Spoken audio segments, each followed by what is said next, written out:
ആകട്ടെ ശബരിമലയിലാകട്ടെ ഇടണമെന്ന് പറയുന്നത് അത് നിങ്ങൾക്ക് മനസ്സിലാകാതെ പോകുന്നത് അദ്ദേഹത്തിന്റെ അജണ്ട വേറെയാണ്. അദ്ദേഹത്തിന്റെ അജണ്ട അടുത്ത സുപ്രീം കോടതി ചീഫ് ജസ്റ്റിസ് ആകുമ്പോൾ യൂണിഫോം സിവിൽ കോഡിന് വേണ്ടിയുള്ള സെയിൽസ് പിച്ച് ഉണ്ടാക്കലാണ്. എങ്ങനെ അതിനെ തടയുമെന്ന് എനിക്കറിയില്ല. പക്ഷെ ഇതാണ് പച്ച പരമാർത്ഥം. നടക്കുന്ന കാര്യം ഇതാണ്. സുപ്രീം കോടതിയിൽ അന്വേഷിച്ചാൽ നിങ്ങൾക്ക് ഈ കാര്യങ്ങൾ അറിയാം.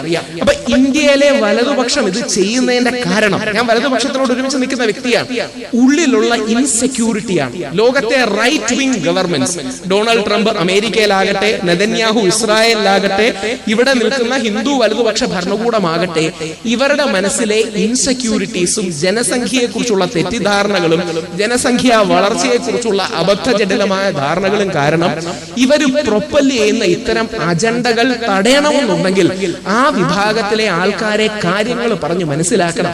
ഇതൊരു പ്രശ്നമല്ല എന്ന് പറഞ്ഞു മനസ്സിലാക്കണം. ഇതിൽ യാതൊരു ഇഷ്യൂവും ഇല്ല എന്ന് പറഞ്ഞു മനസ്സിലാക്കണം.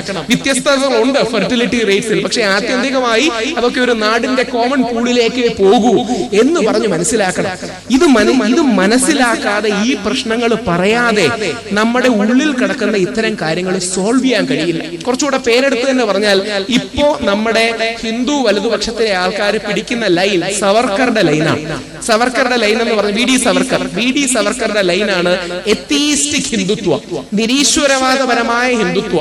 ഹിന്ദു ആത്മീയത വേണ്ട, ഹിന്ദു ദൈവങ്ങളെ വേണ്ട, ഹിന്ദു സാമുദായിക മാത്രം മതി. ഈ കമ്മ്യൂണിറ്റി കോൺഷ്യസ് ലൈനാണ് പിടിക്കുന്നത്.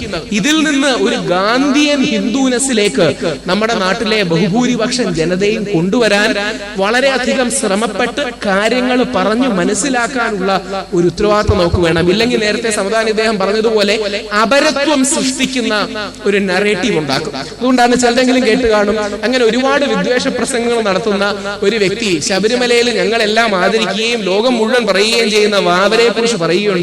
അത് വാവരല്ല, വാപുരനാണ്. അവിടെയാണ് ഈ കാവ്യവൽക്കരണം കടന്നു വരുന്നത്. അവിടെയാണ് ഒരു ബ്ലൈൻഡ് സാഫ്രണൈസേഷൻ കടന്നു വരുന്നത്. അതായത് അവിടെ ഇസ്ലാമിക സ്വത്വം പാടില്ല. കാര്യം വാവർ അവിടെ ഉണ്ടെന്ന് പറഞ്ഞാൽ വാവരോട് സ്നേഹം തോന്നും, വാവരോട് കടപ്പാട് തോന്നും, നമുക്ക് വേണ്ടി പോരാടിയ ആളാണ് വാവരെന്ന് വരും. അപ്പം വാവര് പാടില്ല, പകരം വാവരല്ല, അത് വാപുരനാണ് എന്ന ശിവഭൂതഗണമാണെന്ന കള്ളം പറയും. അത് അങ്ങനെ അല്ല എന്ന് എന്നെ കുറിച്ച് പറഞ്ഞ എന്നോട് പറയും നീ സ്യൂഡോ സെക്കുലറാണ്, കപട മതേതരനാണ്, അതുകൊണ്ടാണ് അങ്ങനെ പറയുന്നത്. അപ്പോ നമ്മുടെ നാടിന്റെ ചരിത്രത്തിലെ ബഹുസ്വരത ഉയർത്തിപ്പിടിച്ചാൽ തന്നെ ഒരു ഗാന്ധിയൻ മിഡിൽ ഗ്രൗണ്ടിലേക്ക് വന്നാൽ ഈ വിഷയങ്ങൾ പരിഹരിക്കാനും ഇത്തരം കാര്യങ്ങൾ ഇല്ലാതാക്കാനും കഴിയും. കാര്യം ഈ കടുത്ത വർഗീയത പറയുന്ന പലരെയും എനിക്ക് വ്യക്തിപരമായിട്ട് അറിയാം. ഇവരാരും സ്വന്തം ജീവിതത്തിൽ വർഗീയവാദികളൊന്നുമല്ല. ആൾക്കാരെ